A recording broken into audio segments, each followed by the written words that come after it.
Today we've got two Macs on the bench. One was lucky, but the other machine was extremely unlucky. These are Mac SE30s, the fastest of the original black and white compact Macs. One of these might still be restorable, but the other machine is probably gonna have to be completely rebuilt with a brand new PCB. I'm gonna guess you want me to start with the unlucky one. So on the outside it just looks a bit grimy, but no clues to the monstrosity inside. Before we begin, my usual disclaimer: please don't mess around inside CRT displays. The caps and the tube inside may be charged with high voltages. To get inside one of these you need a very long T15 and remove 4 screws from the back. Now let's see how bad this is. And here's a clue of what's to come. When I bought this machine I took the lid off and the damn battery fell out. So I basically just put the lid back on until it was time to record this video. So this is basically as far as I have seen too. Wow, look at this crustiness. This is going to be bad. Really bad. Okay, let's take that shield off and see how bad. Holy cow, even the underside of the board is rusty. Inside it's a bit dusty, but just a very small amount of soot. So the tube is probably still good. And unfortunately the previous owner kept the hard drive. And apparently the entire hard drive cradle too. That's a bummer. Well, let's disconnect the power connector from the motherboard and the diskette drive. I think this was the first Mac that had a super drive. Look at this stuff here.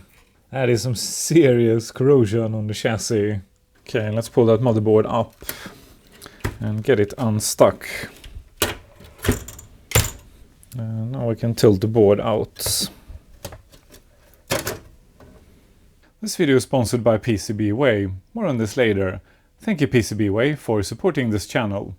Maybe I should wear gloves for this. Holy cow! Wow! That is seriously crusty. This stupid battery must have just completely exploded and splattered all the battery juice all over the machine. I hope that drive is still good. And holy cow! Look at that battery puke. That is disgusting. Absolutely horrific. Wow. Well, I haven't checked yet what components we need to salvage from this board. But the horror show seems to be mainly in this area here. And these are probably just regular logic. Easy to replace. Now, this may sound crazy, but there is actually a tiny chance that this board is still savable. I may regret that I said that, but let's keep this to maybe until we have washed that nasty stuff off. And all the caps on the remaining board are of course leaking too. And here's your beauty shot. You can hardly tell that this used to be a cap. That RTC and the crystal are obviously gone too.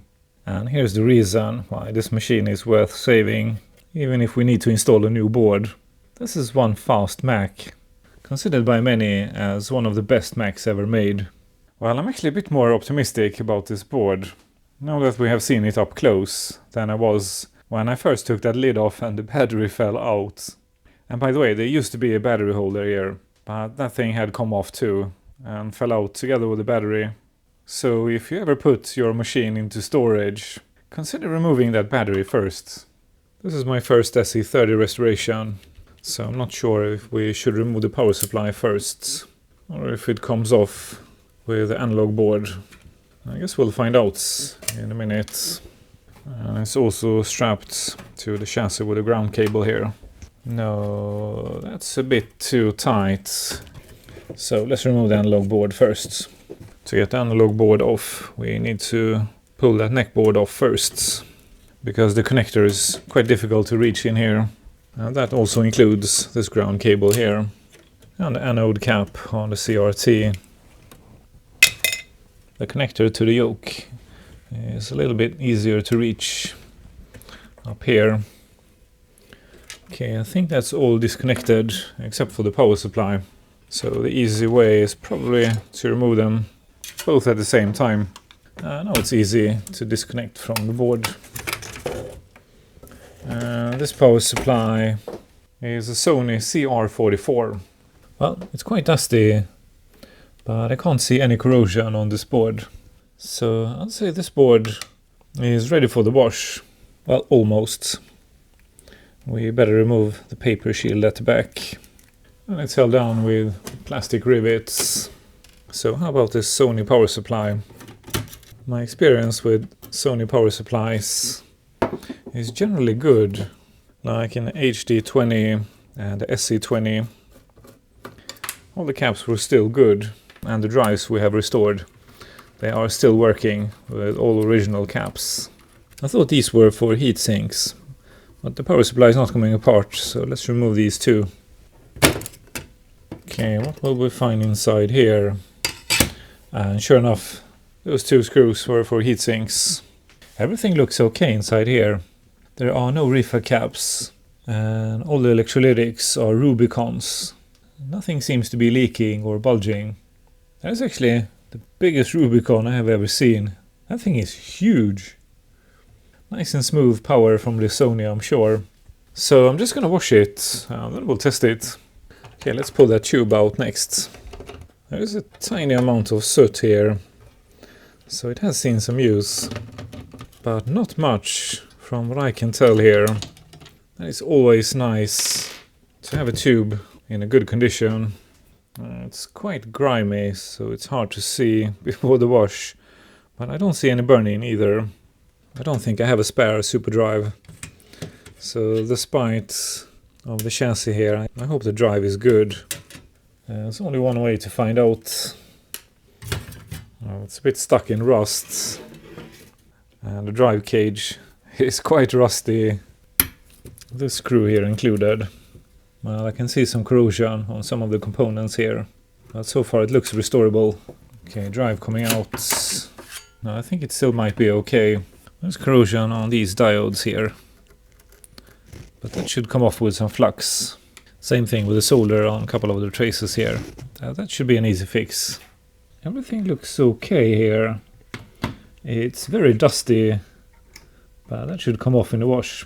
We'll probably need to replace the cheese cog. But I placed an order for new cogs this morning, so they should arrive before this video is done. So just a couple of more screws. Now we can remove the chassis. This chassis is definitely going to need some work. Well, I actually think this is going to be a little bit easier to remove than the rust on original Macintosh we have restored. That also had a leaky battery.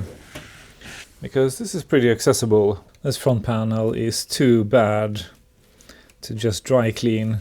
So unfortunately we're gonna have to cut the plastic rivets to remove the speaker. Now to the Lucky Mac. So what we saw in that first SE30 is unfortunately a very common sight in these machines. But in this machine you're going to see something different. Before we continue, I'd like to thank the sponsor of this video, PCB Way. Aside from making excellent PCBs, as we have seen in many of my videos, they also do CNC machining, 3D printing and injection molding. Perfect for prototyping and vintage computer restorations like this one. This is just a few of the projects we have built on this channel, and there are many more to come. Get an instant quote now for your next projects at PCBWay.com. Thank you PCBWay for supporting this channel. Let's get that shield off and pull the motherboard out.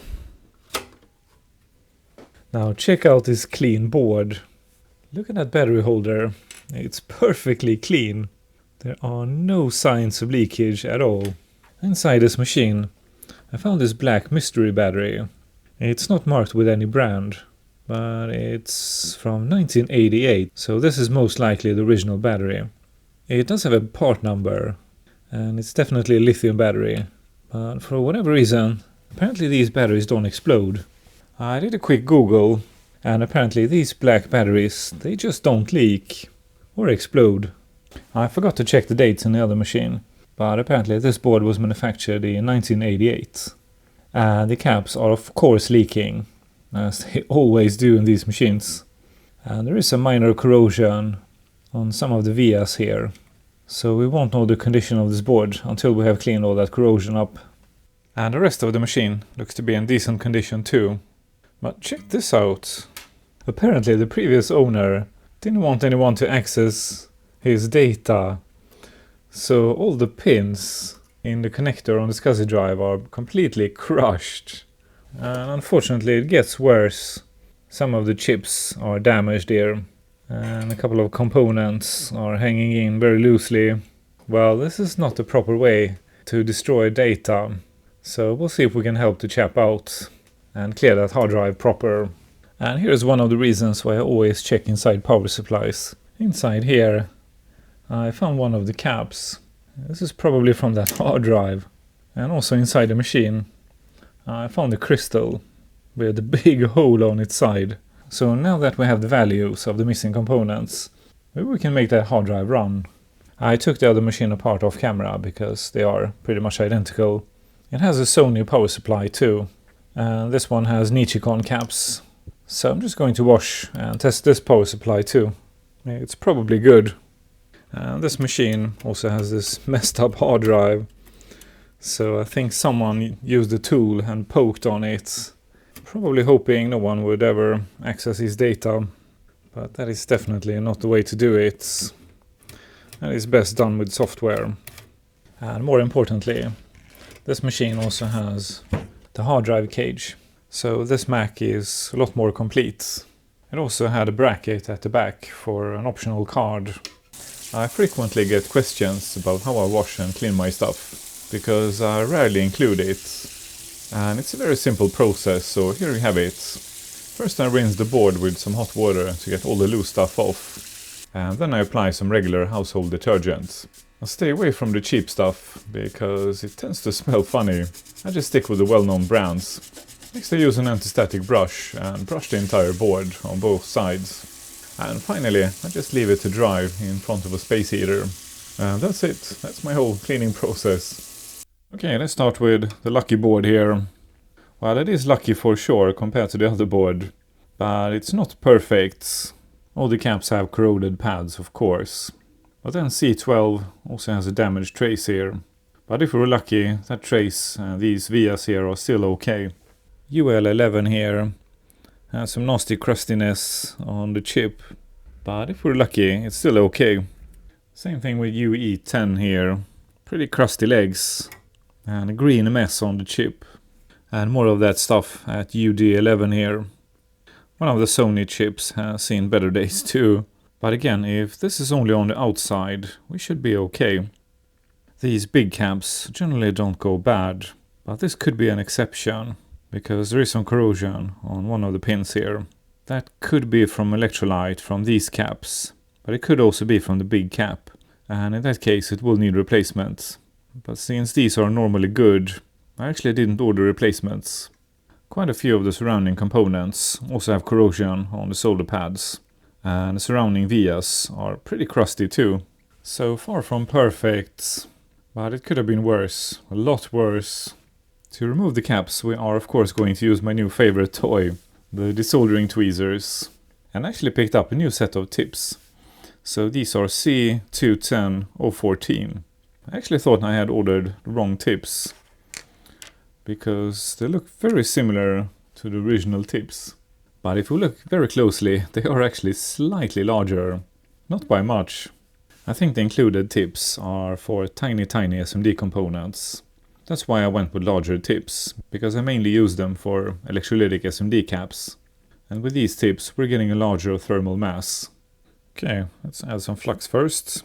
Since we have larger tips now, let's try with a lower temperature. So I've got the tweezers set to 340 now. No, nothing much is happening after about 30 seconds. Let's try 360. And it popped, but it's still not coming off the board. So let's try 380. Okay, and it finally came off. Let's try another one at 380. So when solder gets corroded, it takes much longer to melt. On a Commodore PC-10 board, we actually had to grind the top layer of the solder to get one of the components off. So let's add some leaded solder to the tips. And try again. Yeah, that totally works. Let's try again with leaded solder on the tips. Yeah, I think that's the recipe for this crusty board. I think we went with 400 in the previous attempts.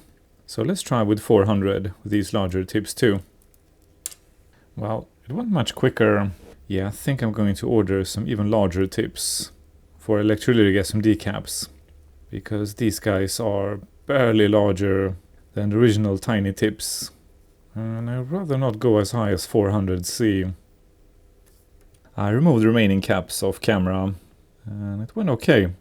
But I'm curious to see if it's gonna go much quicker with larger tips.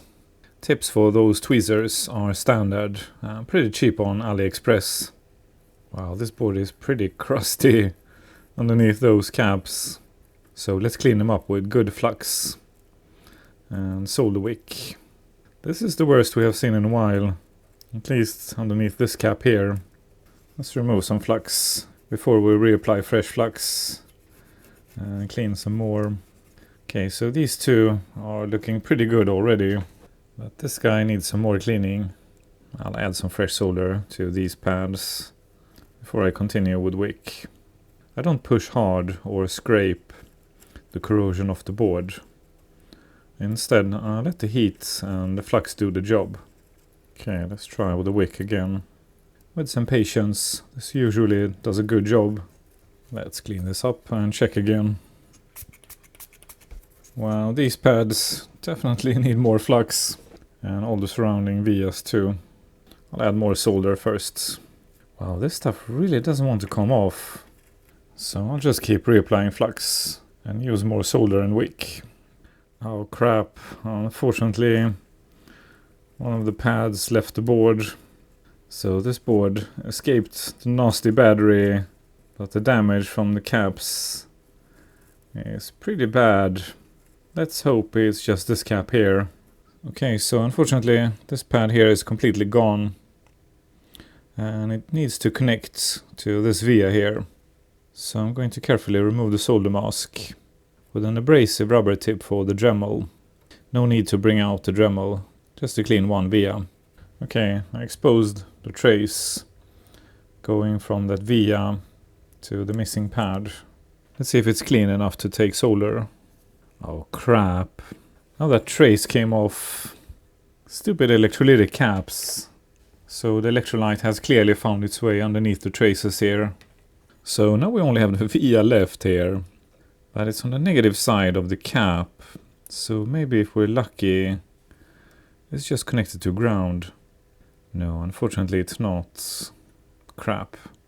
Let's see if it's connected to the power connector here. I guess that via might also be damaged inside the board. No, it's not connected to the power connector. It's actually not connected to anything nearby. So I think that via might actually be damaged inside the board too. That sucks pretty badly. Well, we've got two boards on the bench. So I removed the caps on the other board and checked. That via needs to go to this pin here. And it actually does. So I guess this board is back to being repairable again. I don't know if there are schematics available for these boards, but there probably are, since there are reverse engineered boards. However, connecting this pad here to this pin on the connector is going to be a pretty ugly bodge. So I'm at least going to try to add a bodge wire to this via, or what's left of it, I should say. I guess we'll just try and see how it goes. I'll add some solder to the other pad, reflow it, and add a cap. I'll snip this guy off. No, that thin wire just came right off. Well, if 30 AVG isn't enough, I'm just going to use one of the strands from a much thicker wire. Let's see if this works. Oh no, I think there's still some solder left inside that via. Crap. Well, let's see if we can remove it. I'll add Flux and wick. Keep your fingers crossed. If we can't fix it this way, This is going to be really ugly repair with the wire going to the other side of the board. Oh, it's going down the via, but the via is still blocked somewhere inside, so it's not coming through. Then I'll grab my desoldering gun and see if I can suck that solder out.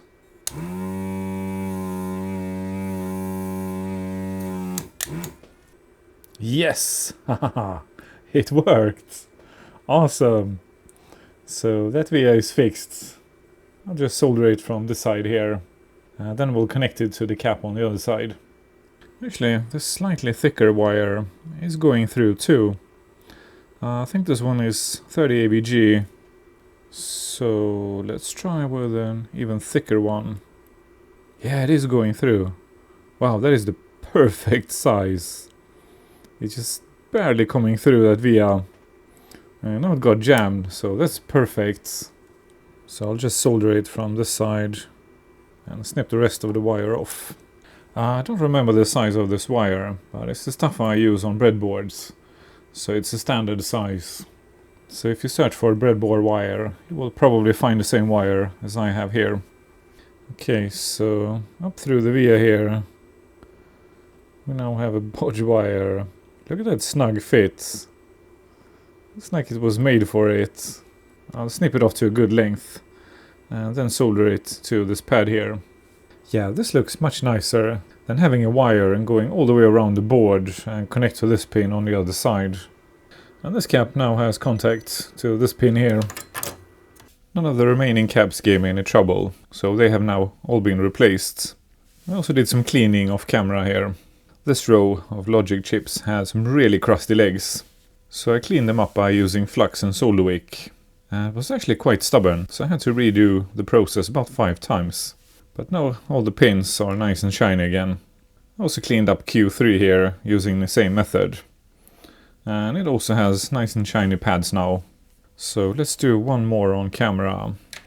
How about UD12 here? That thing has some seriously crusty legs. I'll start with some flux. A good flux is key to get a good result. I'm using AMTECH NC559 ASM. And then I'll use solder and heat. And again, I'm not applying any pressure, and I don't try to scrape that stuff off. Instead, I let the flux and the heat do the job. I am of course skipping ahead quite a bit here, not to bore you, but I'm taking it slow and use as much patience as flux. With some fresh flux on the chip legs. And then use some wick. It's a bit tricky to get this on camera, but some of the pins are starting to look nice now. I'll add more flux once more and finish this side of the chip by drag soldering it. I'll clean this up and show you the results. Okay, I'll insert the before picture here, and this side here is the result after the cleaning. So the method totally works. Now let's just hope that none of that cap juice has found its way inside the chip through the legs here. That sometimes happens and kills the chips, but more often than not it's just the legs. So at least most of the chips on this board should be working. Well, there is more cleaning to do, but I think it's time for a test. So if you have one of these machines, just replacing the caps isn't quite enough. It's essential to wash the board too, because as long as there is electrolyte on the PCB, it will continue to corrode. I'm not going to reinstall the speaker yet, because I plan to retrowrite this case. But that is too much for this week's video. I dry cleaned the tube and reassembled the power supply. I tried to install the analog board with the power supply installed, but that didn't work. So let's try to install the power supply separately.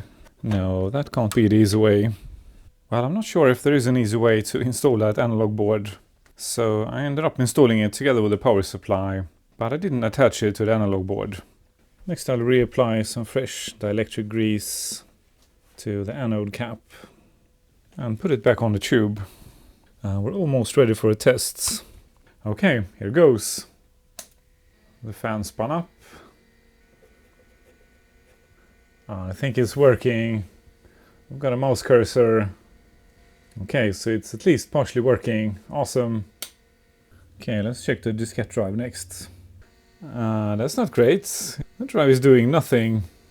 Okay, I swapped that drive. Now at least it's spinning and trying to do something.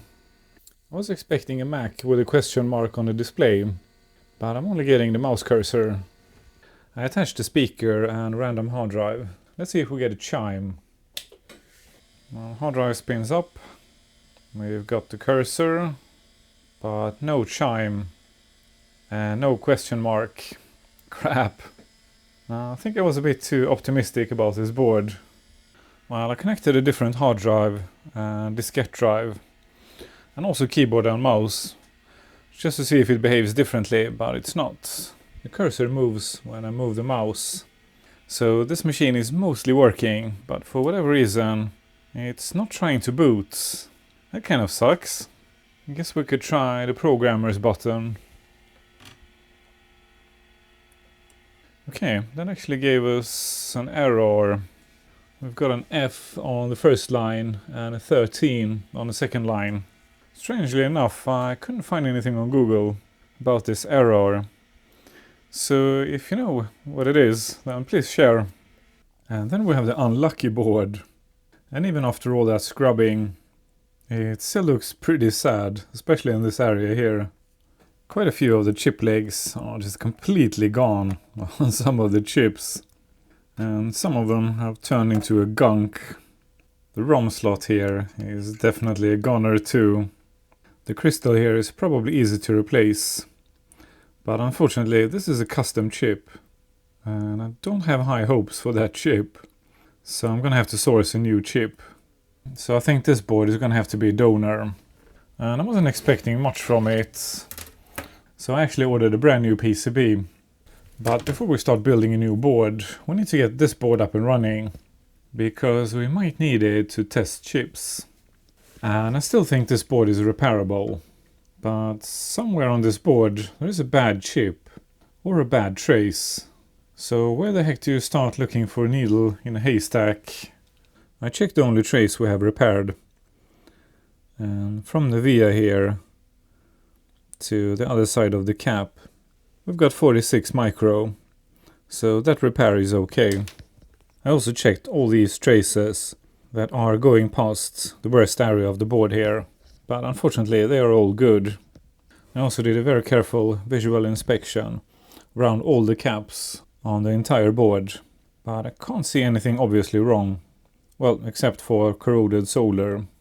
I will of course order replacements for these caps and we'll replace them before we continue. Well, I wasn't expecting this project to be easy, but it is perhaps even worse than I thought. I'll start ordering stuff and then we'll continue this massive project. But that is gonna have to be it for this week.